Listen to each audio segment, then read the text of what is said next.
waxaan diyaar u nahay inaan soo saarno dhalinyarada rag iyo dumarba oo aniga aan ka mid ah hooyooyinka anaa ka mid ah oo hadda u taagan musharaxnimo baarlamaanka inaan galo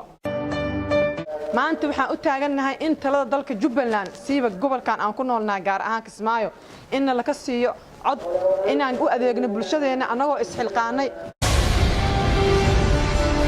sanadii hore toole wixii qaldamay waxa ka mid ah in baarlamaanka hore ay ku jireen 3 gabdhood baarlamaanka hadda taalo imaanayna waxaan ka rabnaa intaas in ka badan ugu yaraan 12 gabdhood waliba dhalinyaro ah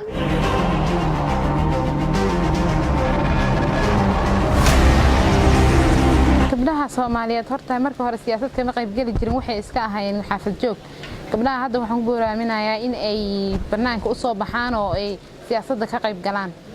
wax kastaan bedeli karnaa waxaan sameyn karnaa awareness wacyigelin badan aan sameyn karnaa waxaan sameyn karnaa iska wax u qabso inaan meesha loo baahan yahay wax ka qabano awalna wax ka qaban jirnay maanta waxaan jeclaanahay in codkeena la tixgeliyo oo codkeena la ixtiraamo